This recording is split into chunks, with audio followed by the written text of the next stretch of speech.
Alhamdulillah wassalatu wassalamu ala rasulillah wa ala alihi wa sahbihi wa mawalah wa la hawla wa la quwwata illa billahi wa ba'du. Alhamdulillah, segala puja dan puji hanya milik Allah Jalla fi'ula. Salawat dan juga salam kita hadiahkan kepada Rasul kita Nabi besar Muhammad sallallahu alaihi wa ala alihi wasallam. Alhamdulillah, di malam hari ini setelah hampir 2 pekan atau 3 pekan kita libur karena ada sesuatu hal, maka malam ini kita akan melanjutkan kembali kajian kita setiap malam Jumat. Dan pembahasan di malam hari ini kita akan membahas tentang satu kisah yang menarik di dalam surah Yasin. Kita tahu bahwa kebanyakan kaum muslimin di negeri kita ini banyak membaca surah Yasin. Tapi tahukah bahwa dalam surah Yasin itu ada satu kisah yang sangat menarik dan banyak ibrah dan pelajaran yang kita akan petik di dalamnya. Surah Yasin ini adalah Makkiyah, artinya turun sebelum hijrah. Dan itu dilihat dari 2 perkara. Pertama, dimulai dari huruf-huruf hijaiyah, ya dan sin, Yasin. Setiap surat yang diawali dengan potongan-potongan huruf hijaiyah itu umumnya Makkiyah, kecuali surah Al-Baqarah dan Al-Imran. Dan yang kedua, ciri-ciri surah itu disebut surah Makkiyah ketika di dalamnya dikisahkan tentang kisah-kisah umat terdahulu. Jadi kalau ada surat bicara tentang kisah-kisah umat terdahulu, maka umumnya surah itu adalah Makkiyah, bukan Madaniyah. Kenapa kemudian surah Yasin ini dimulai dari potongan-potongan huruf hijaiyah? Ulama tafsir mengatakan potongan-potongan huruf hijaiyah seperti alif lam mim, alif lam ra, Yasin, Toha, Nun, Qaf dan begitu seterusnya, itu sebenarnya tantangan kepada orang-orang Arab yang ketika itu Al-Quran turun di tengah-tengah mereka dan menggunakan bahasa mereka, seolah-olah Allah subhanahu wa ta'ala ingin mengatakan kepada bangsa Arab secara khusus dan umumnya seluruh manusia di dunia, kalau kalian tidak yakin dengan Al-Quran, Al-Quran ini terangkai dari alif sampai ya. Sekarang rangkailah oleh kalian kalimat-kalimat seperti Quran kalau kalian sanggup. Dan Allah subhanahu wa ta'ala menantang dalam Al-Quran, fa'tu bi suratin min mithli, datangkan satu surat saja seperti Al-Quran dengan menggunakan potongan-potongan huruf-huruf hijaiyah. Bukankah kita sudah hafal alif, ba, ta, sa, jim dan begitu seterusnya? Sekarang rangkai. Dan Allah subhanahu wa ta'ala katakan kalian tidak akan sanggup untuk melakukannya. Fa illam taf'alu walan taf'alu, kalian tidak akan sanggup melakukannya. Karena Al-Quran itu bukan buatan Nabi, bukan ucapan Nabi. Al-Quran itu kalamullah azza wa jal yang diwahyukan kepada Nabi. Makanya karena dia adalah kalam Allah, tidak ada satupun makhluk yang mampu membuat seperti kalam Allah. Lah dalam surah Yasin ada satu kisah yang menarik Nanti kita akan ambil ayat per ayat dan kita petik ibrah pelajarannya. Ulama menyebutnya kisah ini sebagai kisah Ashabul Qaryah. Jadi kisahnya disebut Ashabul Qaryati, kisah penduduk satu negeri. Bagaimana kisahnya? Dan di mana kisah ini terjadi? Siapa tokoh-tokohnya? Lalu apa pelajaran yang kita akan petik dalam kisah ini? Inilah yang kita akan bahas 1 jam ke depan. Ma'asyiral muslimin wal muslimat rahimani wa rahimakumullah. Allah Subhanahu wa taala berfirman dalam surah Yasin, "Wadrib lahum mathalan ashabal qaryati id ja'ahal mursalun." Allah Subhanahu wa taala mengatakan, dan buatlah oleh kalian satu perumpamaan bagi mereka, yaitu tentang penduduk satu negeri ketika utusan-utusan kami datang kepada mereka. Sebagian para ulama tafsir mengatakan, siapa utusan-utusan ini dan kapan terjadinya, lalu di mana letaknya? Ada yang mengatakan bahwa peristiwa ini terjadi di negeri Syam. Tapi ada juga yang mengatakan bahwa peristiwa ini terjadi di sebuah negeri yang disebut dengan Antakya. Negeri Antakya masih di kawasan Syam. Dan negeri Antakya ini sangat masyhur dan sangat ma'ruf. Apabila kita mengupas sejarah Imam Ahmad ibn Hanbal rahimahullahu ta'ala di masa kekuasaan Khalifah Mu'tasim, di negeri ini pernah ada seorang wanita yang dilecehkan. Jadi ada seorang wanita dilecehkan kehormatannya, kemudian memanggil-manggil khalifah dan mengatakan, "Wa Mu'tasimat, wahai Khalifah Mu'tasim, tolong aku." Sementara di negeri itu tidak ada orang muslim, kecuali ada seorang anak muda yang muslim mendengar teriakan wanita muslimah yang dilecehkan itu. Langsung dia pun berangkat ke Baghdad dan menyampaikan ucapan wanita muslimah yang dilecehkan kehormatannya kepada sang Khalifah Mu'tasim. Maka mendengar itu Khalifah marah. Makanya dia pun walaupun dia sangat kejam kepada ulama-ulama ahli sunnah, di antaranya Imam Ahmad dipenjarakan di zaman itu oleh Khalifah, tapi dia membebaskan Imam Ahmad karena ada urusan besar, ingin menyerbu Antakya. Maka disiapkan pasukan besar dari Baghdad, kemudian diserbu. Akhirnya negeri itu pun jatuh ke tangan kaum muslimin, di tangan Khalifah Mu'tasim.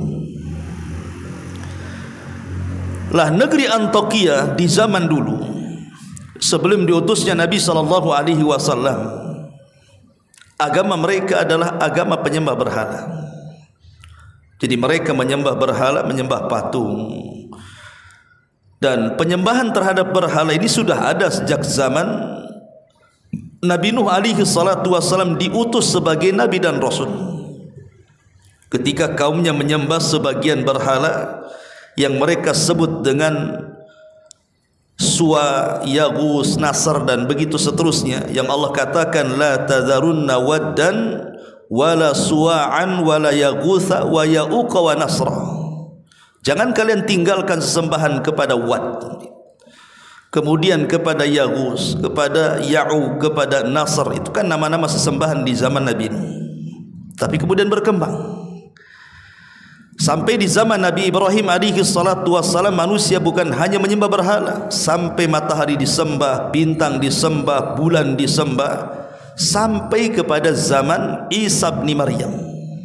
Dan sampai hari ini masih ada agama yang menyembah berhala. Lah di negeri Antioquia ini masyarakatnya mereka menyembah berhala. Lah ketika itu Allah Subhanahu wa taala mengutus kepada negeri tersebut utusan-utusannya. Ada yang mengatakan bahwa utusan-utusan yang dimaksud dalam ayat ini ketika Allah mengatakan id ja'ahal mursalun, ketika datang kepada mereka utusan-utusan, maksudnya adalah para nabi. Jadi nabi-nabi yang Allah Subhanahu wa taala utus kepada mereka. Dan jumlah para nabi berdasarkan hadis Abi Dzar Al-Ghifari radhiyallahu an, bahwa jumlah para nabi itu banyak. Walaupun yang kita kenal hanya 25 nabi dan rasul sebagaimana tercantum dalam Al-Qur'an, di mana 18 namanya tercantum dalam surah Al-An'am dan lebihnya tercantum dalam surah-surah yang lainnya, sehingga genap menjadi 25 nabi dan rasul. Itu yang kita kenal dalam Quran. Tetapi nama-nama nabi itu bukan 25 nabi dan rasul, tetapi sangat banyak sekali. Ada yang mengatakan bahwa jumlah para nabi itu 120, ada yang mengatakan 124.000 nabi yang diutus oleh Allah Subhanahu wa taala kepada manusia. Lah di negeri Antioquia ini karena sudah banyak terjadi kesyirikan, maka Allah Subhanahu wa taala utus kepada mereka para nabi. Tentu setelah zamannya Isa bin Maryam. Tetapi sebagian para ulama yang lain mengatakan bukan para nabi yang dimaksud al-mursalun dalam ayat ini, tetapi yang dimaksud adalah mereka orang-orang pilihan yang merupakan anak murid langsung dari Nabi Isa bin Maryam, atau dikenal dengan Hawariyun. Yang Allah Subhanahu wa taala katakan di dalam surah Shaf ayat 14, ya ayyuhalladzina amanu kunu ansarullah kama qala Isa bin Maryam lil hawariyina man ansari ilallah qala al hawariyuna nahnu ansarullah. Wahai orang-orang yang beriman, jadilah kalian sebagai penolong-penolong Allah. Ketika berkata Isa bin Maryam kepada para penolongnya, siapa di antara kalian yang akan menolong Allah? Maka berkatalah orang-orang Hawariyun, kamilah yang akan menolong Allah. Jadi yang dimaksud utusan-utusan itu maksudnya adalah Hawariyun. Siapa Hawariyun? Mereka adalah orang-orang pilihan yang belajar langsung kepada Isa bin Maryam. Diutus kepada negeri Antioquia 3 orang pilihan dari kalangan Hawariyun. Ma'asyiral muslimin wal muslimat rahimani wa rahimakumullah, tentu bagi kita tidak dipermasalahkan apakah yang dikirim kepada mereka para nabi, apakah yang dikirim kepada mereka Hawariyun, apakah tempatnya di Amuriah atau Antioquia ataupun negeri Syam. Quran tidak menyebutkan. Ini kan hanya ulasan-ulasan ahli sejarah. Karena Al-Quran itu bukan kitab sejarah yang harus detail gitu ya, menjelaskan tentang apa nama negerinya, siapa yang diutusnya, siapa nama-namanya. Al-Quran tidak peduli dengan itu. Karena Quran itu bukan kitab sejarah. Quran itu adalah kitab ibrah dan pelajaran. Dia hanya mengutip kisah-kisah untuk diambil pelajarannya, bukan untuk dinikmati kisahnya. Sehingga kalau ingin detail kisah ini, ya lihat kepada kitab-kitab tafsir atau kitab-kitab sejarah. Ma'asyiral muslimin wal muslimat rahimani wa rahimakumullah. Kemudian Allah Subhanahu wa taala mengatakan, "Idz arsalna ilaihim itsnaini fakadzabuhuma fa'azzazna bi tsalitsin faqalu inna ilaikum mursalun." Ketika kami mengutus kepada mereka negeri Antioquia itu 2 orang utusan, lalu mereka penduduknya mendustakan 2 orang utusan itu, kemudian kami kuatkan dengan utusan yang ketiga. Maka ketiga utusan itu berkata, sesungguhnya kami adalah orang-orang yang diutus Allah kepada kalian. Sebuah nikmat yang sangat besar ikhwatu fiddin yang dimuliakan Allah Subhanahu wa taala, ketika sebuah tempat diutus oleh Allah Subhanahu wa taala orang-orang pilihan. Tentu nikmat mana lagi gitu kan ketika di tengah-tengah kita ada orang saleh, ada orang yang baik yang bisa kemudian mendakwahkan dakwah Allah kepada kita. Tetapi rupanya orang-orang Antiokhia ini tidak bersyukur. Diutus kepada mereka utusan, justru mendustakan utusan itu. Awalnya Allah Subhanahu wa taala mengutus kepada mereka 2 utusan dulu. Tapi rupanya 2 utusan ini kewalahan karena penduduk negeri Antiokhia ini tidak menerima. Akhirnya kemudian Allah Subhanahu wa taala kuatkan, Allah utus satu lagi menjadi 3 utusan. Tetapi 3-tiganya juga didustakan oleh masyarakat Antiokhia ini. Mereka tidak bersyukur kepada Allah Subhanahu wa taala. Padahal Allah Subhanahu wa taala mengutus 3 orang, bukan 1 orang. Seandainya di Batam ini ada 1 ulama besar saja sudah beruntung kan gitu. Gimana kalau ada 2 ulama? Gimana kalau ada 3 ulama? Tentu makin banyak makin baik dakwah ini. Harusnya disyukuri. Makanya Nabi SAW apabila mengutus seseorang untuk berdakwah di sebuah negeri, Rasul tidak akan mengutus 1 orang. Pasti Rasul akan mengutus 2, 3 dan begitu seterusnya. Seperti yang dilakukan Rasul ketika mengutus Abu Musa al-Ash'ari untuk berdakwah di Yaman.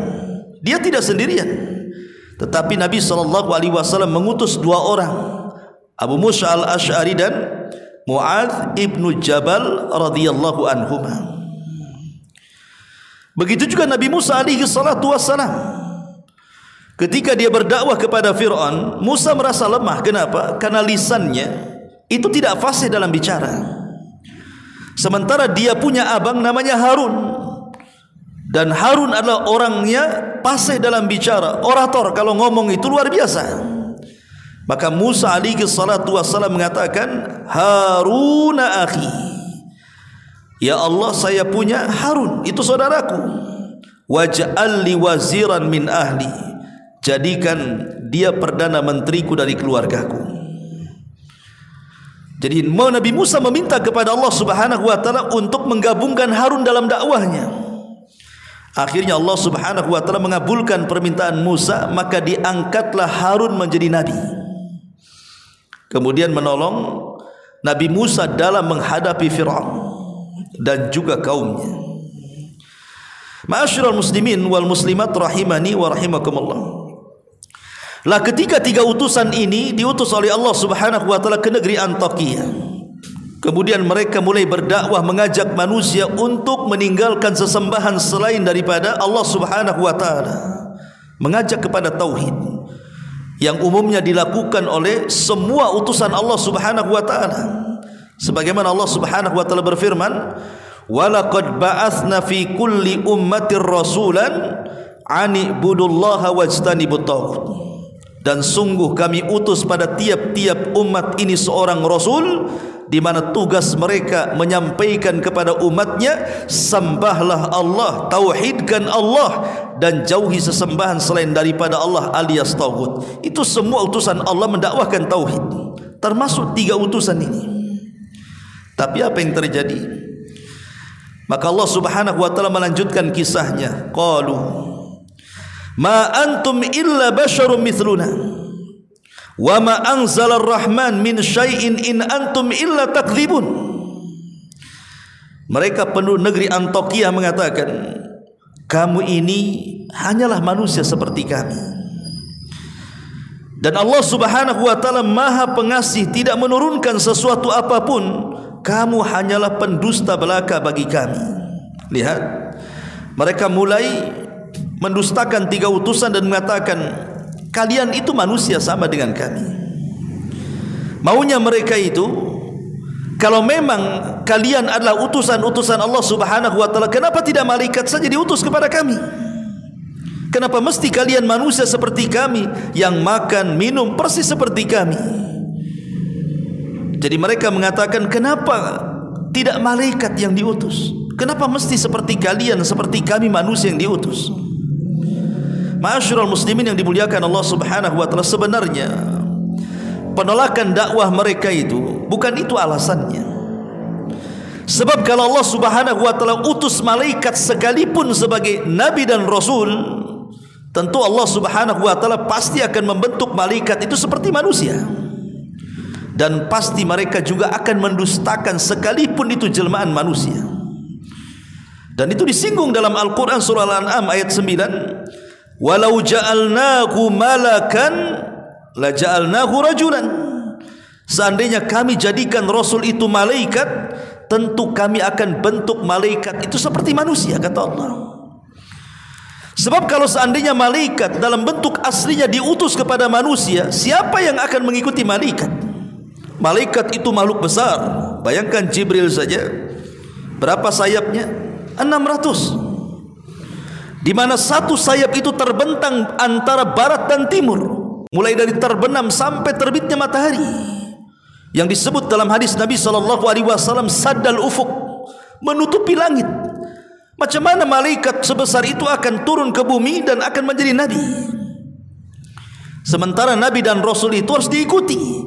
Malaikat tidak pernah tidur. Macam mana kita akan tidak tidur? Pasti tidur manusia.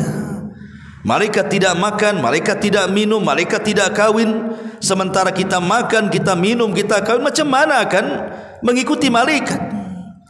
Malaikat marah, dan marahnya malaikat juga berbeda dengan marahnya kita. Malaikat bukan seperti manusia berjalan di bumi. Malaikat terbang, kita tidak bisa terbang. Makanya Allah Subhanahu wa taala mengatakan, sekalipun Allah utus malaikat sebagai rasul, pasti Allah akan bentuk seperti manusia supaya bisa ditiru, ya. Tetapi Allah Subhanahu wa taala katakan, walalabasna alaihi ma yalbisun. Meskipun demikian, mereka pasti akan tetap ragu, sebagaimana kini mereka juga tetap ragu. Pasti akan didustakan. Berarti itu bukan alasannya. Alasan mereka menolak 3 utusan ini karena kesombongan mereka. Karena kesombongan mereka kepada 3 utusan itu, merasa bahwa mereka lebih hebat, lebih mulia, makanya mereka menolak. Sebagaimana ketika Rasul berdakwah ke Taif, kemudian berjumpa dengan 3 pembesar Taif, putra daripada Amr ibn Umair, di antaranya Abdu Layalil ibn Amr, kemudian Mas'ud ibn Amr, kemudian Habib ibn Amr. Apa kata 3 orang pembesar Taif ini kepada Rasul? Coba. Ketika Rasul mulai mendakwahkan dakwah tauhid kepada mereka, salah satu di antara mereka mengatakan, ya Muhammad, kalau memang engkau seorang nabi, maka tidak pantas aku bicara dengan kamu. Dan kalau engkau bukan nabi, lebih tidak pantas lagi aku bicara dengan kamu. Intinya tidak mau bicara. Bahkan yang satu mengatakan, kalau engkau seorang nabi, pasti aku akan robek kiswah Ka'bah itu. Bahkan yang lain mengatakan, kenapa mesti engkau yang diutus jadi nabi? Kenapa tidak Abu Lahab saja? Kenapa tidak ada Abu Jahal saja? Kenapa tidak Umayyah saja? Mereka lebih terhormat, mereka lebih kaya, dan begitu seterusnya. Jadi mereka menolak dakwah Rasul itu karena kesombongan. Jadi semua umat-umat dulu ketika diutus Rasul kepada mereka, kemudian mereka mendustakan, itu karena kesombongan mereka. Mereka sombong menolak kebenaran. Lah sebagaimana juga kaum Antiokhia ketika diutus 3 Rasul kepada mereka, mereka tolak dan mereka dustakan Rasul itu. Padahal kita tahu bahwa, lalu apa salahnya kalau seandainya Allah Subhanahu wa taala mengutus kepada kita seorang Rasul atau Nabi itu manusia? Apa salahnya? Pertanyaannya, apa salahnya? Dan ingat bahwa tidak ada satupun Nabi, tidak ada satupun Rasul yang diutus Allah Subhanahu wa ta'ala kepada kita, kecuali pasti Allah bekali dengan mujizat. Lihat bagaimana Musa alaihi salatu wassalam dibekali dengan tongkat, sehingga tongkat itu bisa membelah lautan. Siapa yang bisa membelah lautan? Coba orang biasa? Tidak bisa. Tongkat menjadi ular besar, kemudian tangannya dimasukkan ke pesaknya, tiba-tiba bercahaya. Bahkan yang lebih itu, Nabi SAW bisa membelah bulan. Siapa yang bisa membelah bulan? Manusia biasa tidak bisa membelah bulan. Bagaimana Nabi Saleh bisa mengeluarkan unta dari bebatuan? Dan banyak sekali mukjizat yang Allah Subhanahu wa ta'ala anugerahkan kepada Nabi dan Rasul, sekalipun mereka manusia. Tapi Allah bekali kehebatan. yang tidak dimiliki orang biasa. Meskipun demikian mereka tetap mendustakan. Ma'asyiral muslimin wal muslimat rahimani wa rahimakumullah. Kemudian Allah Subhanahu wa taala melanjutkan firman-Nya dalam surah Yasin. Qalu, mereka berkata lagi, orang-orang Antakiyah itu. Maksudnya para utusan. Rabbuna ya'lam anna inna ilaikum lamursalun. Sungguh Rabb kami telah mengetahui bahwa kami adalah utusan-utusan untuk kalian. Wa ma 'alaina illal balagul mubin. Dan kewajiban kami hanya menyampaikan perintah Allah dengan jelas kepada kalian. Jadi 3 utusan ini yang diutus Allah Subhanahu wa taala ke negeri Antakya ini mengatakan bahwa sesungguhnya walaupun kalian mendustakan kami, bahwa kami utusan kepada kalian, tapi Allah tahu kami utusan Allah untuk kalian. Dan tugas kami ini hanya menyampaikan kebenaran. Soal kalian menerima atau tidak urusan kalian. Dan ini juga bekal bagi kita para dai, orang-orang yang hendak mendakwahkan siapapun. Buatlah konsep seperti utusan-utusan Allah, bahwa tugas kita ini hanya menyampaikan. Soal mereka menerima, soal mereka menolak, itu urusan dia dengan Allah Subhanahu wa taala. Makanya ketika Nabi SAW diperlihatkan oleh Allah Subhanahu wa taala umatnya di padang mahsyar, awalnya Nabi SAW melihat ada nabi yang pengikutnya cuma 1, kemudian ada nabi pengikutnya cuma 2, kemudian ada nabi pengikutnya cuma beberapa orang yang bisa dihitung dengan jari. Bahkan yang lebih parah, ada nabi yang tidak ada pengikutnya. Walaupun di sana ada nabi yang banyak pengikutnya seperti Musa dan dirinya. Dan ini menunjukkan bahwa bukan kegagalan seorang nabi berdakwah ketika tidak ada pengikut. Kita jangan katakan, oh nabi yang tidak ada pengikut itu gagal dalam berdakwah. Tidak ada satupun nabi yang gagal dalam berdakwah. Mereka sudah berhasil berdakwah. Karena barometer berhasil dan tidaknya sebuah dakwah bukan banyak dan sedikitnya pengikut, ikhwan, tetapi berhasilnya dia menyampaikan kebenaran yang Allah titipkan kepada lisannya. Kalau kita sudah berhasil menyampaikan kebenaran, berarti kita sudah berhasil berdakwah, ikhwan. Soal dia menerima atau tidak itu urusan Allah Subhanahu wa taala. Jangan kelas kita, kelas para nabi. Nuh alaihi salatu wassalam tidak bisa mendakwai putranya Kan'an. Nuh alaihi salatu wassalam tidak bisa mendakwai istrinya, bahkan istrinya kufur. Lut juga tidak bisa mendakwahi istrinya kufur. Ibrahim tidak bisa mengajak Azar ayahnya masuk ke dalam agamanya. Bahkan Nabi SAW tidak mampu mengajak Abu Talib yang selama ini sangat mencintai dan dicintai Rasul untuk masuk ke dalam Islam. Ketika Nabi SAW mengatakan, katakan wahai pamanku kalimat la ilaha illallah, pamannya tidak mau mengucapkan kalimat itu di akhir hayatnya sampai meninggal. Abu Talib mati di atas kekafiran. Padahal Abu Talib sangat yakin agama yang dibawa Muhammad Rasul kita itu agama yang paling benar. Itu terlontar dari ucapannya, bahwa tidak ada agama yang lebih hak dibandingkan agama Muhammad, kata Abu Talib. Kalau bukan karena takut celaan manusia, pasti aku akan ikut agamanya.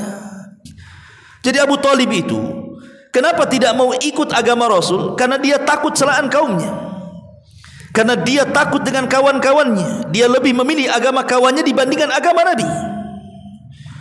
Ma'asyiral muslimin yang dimuliakan Allah Azza wa Jalla. Jadi 3 utusan ini yang diutus Allah Subhanahu wa taala ke negeri Antakya ini berusaha mendakwahkan dakwah tauhid, memberantas kesyirikan, tetapi tidak ada satupun penduduk negeri itu yang beriman. Tapi mereka sudah berhasil menyampaikan tauhid di tengah-tengah umat Antakya ini. Ma'asyiral muslimin yang dimuliakan Allah Subhanahu wa taala, kita lihat bagaimana jawaban orang-orang Antakya ini. Allah Subhanahu wa taala berfirman, qalu inna tatayyarna bikum. la illam tantahu lanarjumannakum wa la yamassannakum minna adzabun alim. Qalu ta'irukum ma'akum la in dzukirtum bal antum qaumun musrifun. Mereka menjawab, sesungguhnya kami bernasib malang karena kedatangan kalian. Jadi orang-orang Antiokhia menyalahkan siapa? 3 utusan Allah. Sungguh kami bernasib malang dengan adanya kalian. Dan sungguh jika kalian tidak berhenti menyeru kami, niscaya kami akan rajam kalian, maksudnya melempari dengan batu sampai mati, dan kami pasti akan merasakan siksa yang sangat pedih untuk kalian. Maka 3 utusan itu mengatakan, kemalangan yang kalian derita itu bukan karena kami. Jadi kemalangan kalian ini adalah karena kalian sendiri. Apakah karena kamu diberi peringatan? Sebenarnya kamu adalah kaum yang melampaui batas. Jadi mereka menganggap kedatangan 3 utusan ini sebagai kesialan. Dan ini sering terjadi di tengah-tengah masyarakat, ikhwan. Apabila kemudian di tengah-tengah mereka ada dai sunnah yang mengajak manusia ke dalam tauhid, yang mengajak manusia ke dalam sunnah, apa di masyarakat? Dulu sebelum dia datang aman-aman saja di sini. Setelah dia datang kacaulah negeri kita ini, katanya. Kenapa demikian? Karena mereka tidak mau diusik tentang kebatilan di tengah-tengah mereka. Maunya ya agama seperti itu saja, jangan diusik. Maunya budaya yang mereka sudah lakukan berabad-abad itu jangan diganggu. Walaupun budaya mereka di atas kesyirikan, di atas bid'ah, di atas penyimpangan dan begitu seterusnya. Jadi ada umat itu seperti orang-orang Antiokhia, kalau dikirim dai kepada mereka, kemudian menyingkapkan yang hak adalah hak, yang batil adalah batil, dianggapnya pembawa sial, ikhwan. Lah ini terjadi nih. Ya. Jadi mereka mengatakan inna tatayyarna bikum, gara-gara kalian katanya kami sial katanya. Karena tatayyur itu diambil dari kalimat burung. Di zaman Nabi, di zaman jahiliyah sebelum diutusnya Nabi SAW, orang-orang jahiliyah itu kalau mereka hendak berdagang entah ke Syam, Palestina ataupun ke Yaman, maka mereka tidak akan berangkat sampai mereka menerbangkan burung. Kalau burung itu mengarah ke Syam, maka mereka tidak akan berangkat, karena ini tidak hoki, pasti mengalami kerugian. Maka mereka akan berusaha menerbangkan burung kembali besoknya. Kalau masih mengarah ke Syam, mereka tetap tidak akan berangkat, karena ini membawa kesialan. Tapi kalau berikutnya burung itu diterbangkan kemudian mengarah ke Yaman, barulah mereka berangkat. Kenapa? Karena mereka meyakini kalau burung itu terbang ke arah Yaman, berarti dagang mereka akan membawa keuntungan, membawa hoki. Inilah yang disebut dengan tatayyur, artinya untung buntungnya itu karena menerbangkan burung, maka disebut tatayyur. Itu di zaman jahiliyah kan. Tapi tatayyur ini kemudian berkembang. Bukan hanya lewat burung saja kan, di zaman kita ini kemana-mana larinya. Sampai dulu ke burung perkutut, suaranya kalau suara tertentu, wah ini bawa hoki. Banyaklah orang merawat burung perkutut. Kemudian hilang pula budaya perkutut, datang pula ke ikan lohan. Makin besar nong-nongnya katanya, depannya itu ya, itu makin hoki katanya. Tidak selang lama hilang pula lohannya. Datang pula apa itu? Bunga janda bolong atau apa? Kalau punya bunga itu bawa hoki katanya. Hilang janda bolong, datang janda rapat katanya. Masyarul muslimin yang dimuliakan, macam-macam sampai ke angka 23, angka sial. Sampai nabrak kucing bawa sial, sampai melihat sesuatu bawa sial, nengok binatang di jalan bawa sial, sampai ke burung-burung, gagak apa semua bawa sial. Itu disebut tatayyur namanya. Ya. Lah di sini orang-orang Antiokhia ini menyalahkan 3 utusan itu. Mereka tatayyur dengan kedatangan kalian, kami jadi sial katanya di sini. Nauzubillah, ikhwatu fillah muliakan Allah Azza wa Jalla. Allah mengutus orang terbaik kepada mereka, mereka menganggap sial pula keberadaan mereka.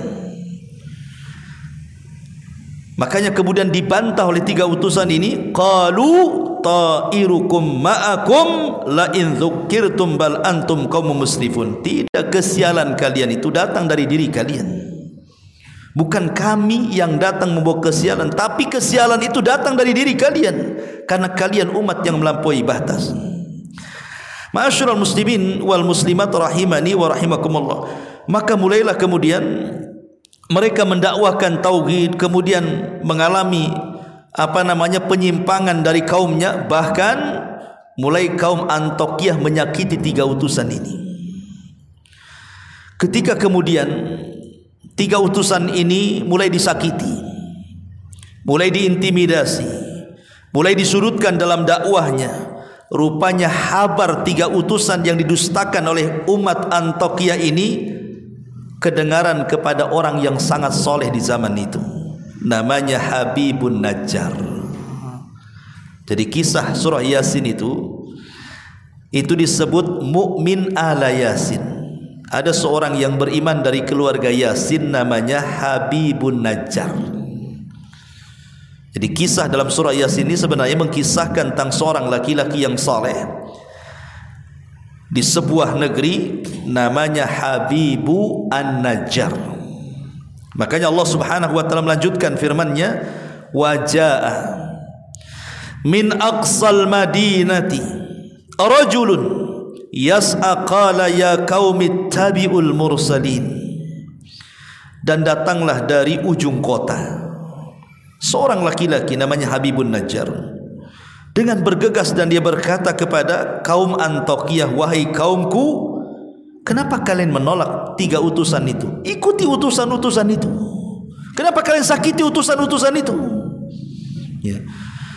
Habibun Najjar ini dikisahkan dalam biografinya oleh sebagian ulama sejarah.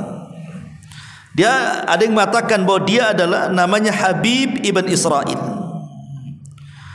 Tapi ada juga yang mengatakan Habibun Najjar al-Antaki, atau dikenal dengan Habibullah. Jadi Habibun Najjar ini dia orang miskin, bukan orang kaya raya, tidak. Ada yang mengatakan dulunya adalah pemahat patung, pemahat berhala. Kemudian dia taubat dan beragama dengan syariat Nabi Isa bin Maryam. Kemudian setelah Isa diangkat ke langit, maka dia pun bersembunyi dalam gua dan beribadah kepada Allah Subhanahu wa taala. Sampai ketika mendengar ada 3 utusan didustakan di Antiokhia, dia keluar dari gua, kemudian bergegas mendatangi negeri Antiokhia itu. Ma'asyiral muslimin yang dimuliakan Allah Subhanahu wa taala, bahkan Nabi SAW mengatakan, walaupun ada sebagian ulama mengatakan hadisnya lemah, bahwa ada 3 manusia yang disebut dengan as-siddiqun, pencinta kebenaran. Pertama, seorang laki-laki yang beriman dari keluarga Ahlu Yasin, dialah Habibun Najjar yang terdapat dalam surah Yasin ini. Kemudian yang kedua, seorang yang beriman dari keluarga Fir'aun, namanya Hazkiah. Kemudian yang ketiga, Ali bin Abi Thalib radhiyallahu anhu. Itulah yang disebutkan 3 orang yang disebut as-siddiqun, para pencinta kebenaran, yang Allah Subhanahu wa taala katakan, ulaika ma'al ladina an'amallahu alaihim minan nabiyyin was-siddiqin wasyuhada'i was-salihin. Mereka orang-orang yang diberikan nikmat oleh Allah dari kalangan para nabi dan para siddiqin. Dan 3 orang yang paling siddiq adalah Habibun Najjar, kemudian Hazkial, dan Ali bin Abi Thalib radhiyallahu anhu. Sekali lagi, walaupun riwayatnya dilemahkan para ulama, maka Habibun Najjar ini dengan kelemahannya sendirian lagi, coba bayangkan, dia menghadapi satu kota dengan raja yang zalim, dengan masyarakat pendusta para nabi. Dari sini ada pelajaran besar ikhwatu fiddin, bahwa dakwah itu tidak mesti harus kaya. Berdakwah itu tidak mesti harus memiliki kekuatan, tidak harus memiliki kekuasaan. Kita bisa berdakwah dengan lisan, kan? Bukankah Nabi SAW mengatakan man ra'a minkum munkaran falyughayyir biyadi fa illam tastati fa bilisani fa illam tastati fa biqalbi wa dzalika adaful iman. Kalau kalian melihat kemungkaran di hadapan kalian, cegah dengan kekuatan kalian. Kalau tidak sanggup, cegah dengan lisan kalian. Kalau tidak sanggup, cegah dengan hati kalian, walaupun itu selemah-lemahnya iman. Habibun Najjar mengajarkan kepada kita dakwah dengan lisan.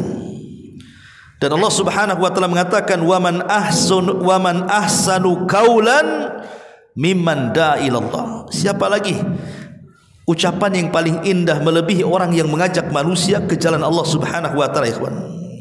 Jadi Allah mengatakan orang yang mengajak manusia ke jalan Allah adalah manusia yang paling indah ucapannya.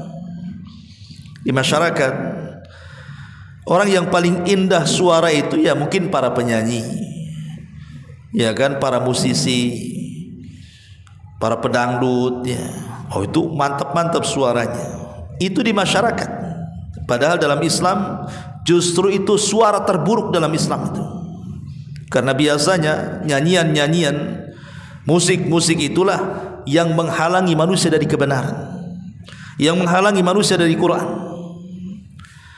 Tetapi orang-orang yang mendakwahkan dakwah kebenaran, itulah suaranya paling indah di hadapan Allah Subhanahu wa taala. Makanya Allah mengatakan waman ahsanu qaulan.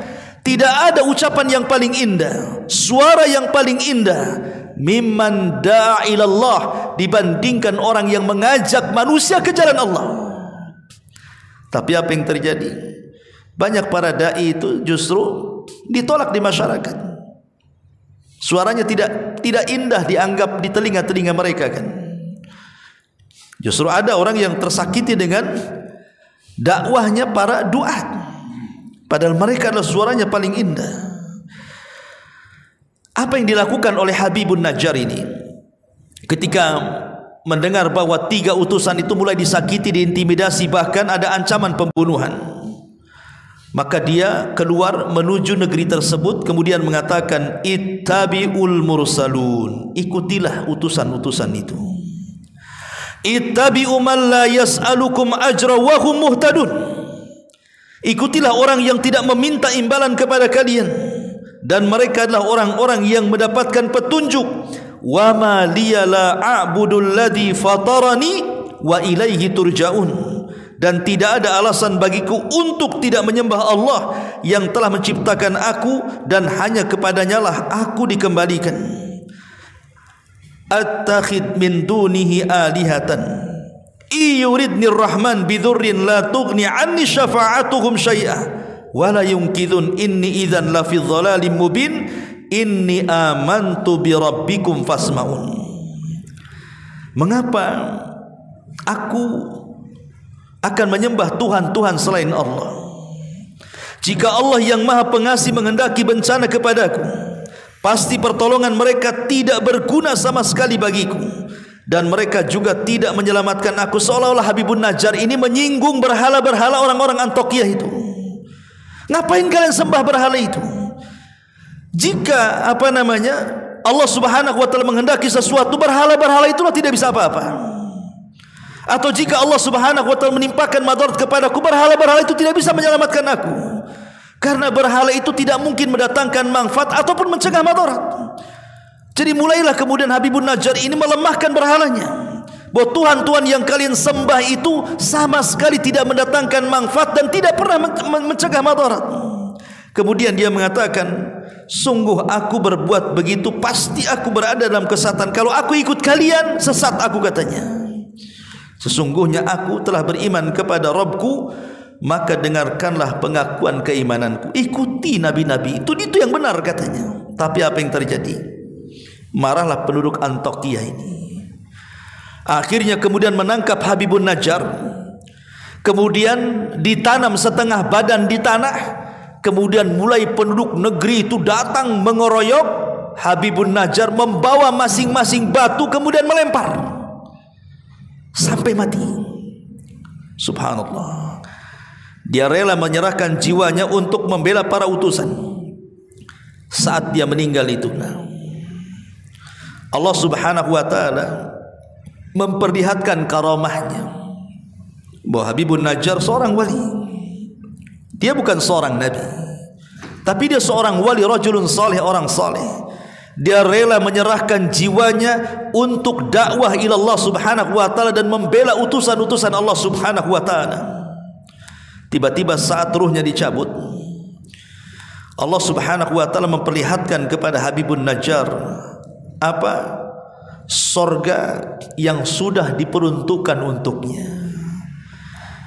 Jadi ketika dia meninggal diperlihatkan sorga, sehingga ketika itulah dia kemudian berangan-angan kalau seandainya kaumnya tahu bahwa setelah kematiannya dia mendapatkan sorga, dia sangat mengharap kaumnya beriman. Makanya Abdullah ibn Abbas radhiyallahu anhuma mengatakan, tidak ada satupun manusia di dunia sejak zaman Adam sampai yang terakhir mati, orang yang berdakwah sejak hidup sampai mati kecuali Habibun Najjar. Ketika hidup dia berdakwah, setelah kematian dia mengharap kaumnya masuk Islam juga. Makanya dia mengatakan tidak ada manusia dari zaman Adam sampai yang terakhir mati yang berdakwah sejak hidup sampai mati kecuali Habibun Najjar. Subhanallah. Sehingga dikatakan dalam ayat surah Yasin lanjutannya 26-nya sampai 27-nya, qila dkhulil jannah, masuklah wahai Habibun Najjar engkau ke dalam surga. Maka Habibun Najjar dalam kematiannya dia mengatakan, qala ya laita qaumi ya'malun bima ghafara li rabbi wa ja'alani minal mukramin. Maka dia mengatakan, alangkah baiknya kiranya kaumku mengetahui, katanya. Tapi sayang dia sudah meninggal. Dia berbicara di alam arwah. Kemudian dia mengatakan, apa yang menyebabkan Rabbku memberikan ampunan kepadaku dan menjadikan aku termasuk orang-orang yang dimuliakan di hadapan Allah Subhanahu wa taala. Ma'asyiral muslimin wal muslimat rahimani wa rahimakumullah. Ketika kemudian Habibun Najjar ini bunuh dengan cara sadis, dirajam sampai mati. Dan tidak ada yang mustahil. Orang-orang yang kemudian mereka menginginkan sesuatu untuk supaya orang-orang hidup itu tahu. Contoh umpamanya dalam perang Uhud, ada seorang laki-laki namanya Abdullah Abdullah ibn Haram radhiyallahu anhu. Abdullah ibnu Haram radhiyallahu anhu. Abdullah ibn Haram ini saat dia mendaftar jihad, usianya sudah tua dan tidak layak berjihad, dan dia punya uzur untuk tidak ikut jihad karena sudah tua renta, tidak sanggup mengangkat senjata. Tapi keinginan kuat jihadnya luar biasa. Walaupun sudah tua, sudah tidak punya tenaga, tidak layak untuk jihad, tetap dia mendaftarkan diri untuk berjihad. Ya, namanya jihad itu perlu kekuatan. Sementara dia lemah, maka dia pun menjadi orang yang pertama mati syahid dalam perang Uhud. Dan dia satu di antara 70 syuhada Uhud, Abdullah ibn Haram ini. Saat kematiannya, maka Allah Subhanahu wa taala berbicara dengan ruhnya dan mengatakan, ya Abdullah tamanna, wahai Abdullah, berangan-anganlah untukku. Kalau engkau meminta sesuatu, mintalah kepadaku. Maka Abdullah ibn Haram mengatakan, ya Rabb, aku hanya berangan-angan satu, kembalikan aku ke dunia supaya aku bisa berjihad kedua kalinya dan aku bisa mati syahid kedua kalinya untukmu ya Rabb. Jadi dia punya angan-angan ingin kembali ke dunia. Tapi Allah mengatakan, wahai Abdullah, tidak mungkin orang mati hidup lagi. Orang mati itu sudah urusannya sendiri-sendiri. Maka Abdullah ibn Haram mengatakan, ya Rabb, kalau begitu, kalau ini perkara mustahil, aku tidak bisa kembali ke dunia, sampaikan saja kepada anakku Jabir dan sampaikan kepada kaum muslimin posisiku di hadapanmu. Maka dari situlah Allah Subhanahu wa taala turunkan ayat kepada Nabi sallallahu alaihi wasallam tentang Abdullah ibn Haram, wala tahsabannal ladzina qutilu fi sabilillahi amwatan bal ahya 'inda rabbihim yurzakun. Jangan kalian sangka orang-orang yang mati syahid itu mati. Tidak, mereka tetap hidup dan mereka tetap diberikan rezeki di hadapan Allah Subhanahu wa taala. Turun ayat ini bicara soal Abdullah ibn Haram. Ya. Lah di sini juga sama. Di mana Habibun Najjar saat kematiannya dia mengharap kepada Allah Subhanahu wa taala dan mengatakan, ya laita qaumi ya'lamun, duhai kiranya kaumku tahu bahwa aku sudah dihadiahi surga oleh Allah Subhanahu wa taala, diampuni dosa-dosaku. Coba kalau mereka mengetahuinya, tentu mereka tidak mungkin membunuhku, tidak mungkin mengingkari 3 utusan itu, pasti mereka akan beriman karena mereka di atas kebenaran. Tapi sayang, kaumnya tetap kufur. Setelah Habibun Najjar meninggal dunia, maka mereka membidik 3 utusan itu. Akhirnya mereka pun menangkap 3 utusan itu dan kemudian merajam 3-3-nya sampai mati. Lihat, itulah yang dikatakan dalam Al-Quran, fariqan kadzabu wa fariqan yaqtulun. Sebagian mereka didustakan dan sebagian mereka dibunuh. Jadi orang-orang Bani Israel itu, khususnya orang-orang Yahudi, mereka para pembunuh Nabi. Lah karena mereka sudah mendustakan para Nabi, bahkan berani membunuh para Nabi, bahkan membunuh orang-orang saleh, maka tentu Allah Subhanahu wa taala tidak akan membiarkan kondisi ini. Man 'ada li waliyan faqad adzantuhu bil harbi. Siapapun yang memusuhi wali-waliku, maka sama mengumandangkan perang kepadaku, kata Allah. Maka Allah Subhanahu wa taala kemudian mengazab mereka. Dan Allah Subhanahu wa taala katakan dalam surah Yasin selanjutnya, in kanat illa sayhatan wa ma dalam surah Yasin 28-nya, wa ma anzalna ala qaumihi min ba'dihi min jundim minas sama wa ma kunna munzilin. In kanat illa sayhatan wahidatan fa idahum khamidun. Dan setelah itu, maksudnya setelah Habibun Najjar meninggal, disusul dengan para nabi yang diutus juga meninggal, maka kami tidak menurunkan satu pasukan langit pun kepada kaumnya, dan kami tidak perlu menurunkannya. Jadi Allah mulai murka. Tapi Allah katakan, aku tidak akan menurunkan pasukan langit dengan ribuan, jutaan, bahkan miliaran malaikat untuk menghancurkan negeri itu. Allah katakan tidak perlu. Cukup Allah utus satu saja, malaikat Jibril.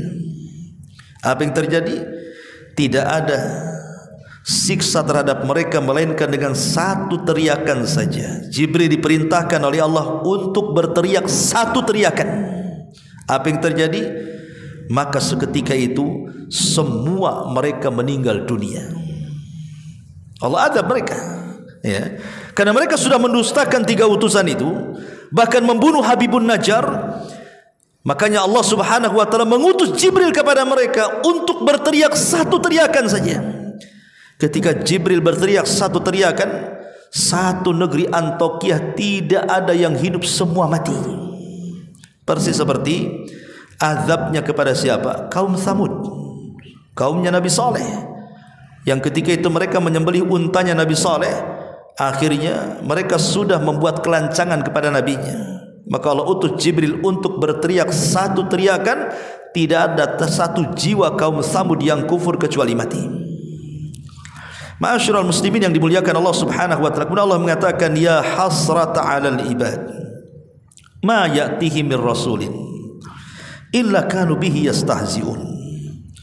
Alangkah besarnya penyesalan terhadap hamba-hamba itu. Setiap datang seorang rasul kepada mereka, mereka pun memperolok-oloknya.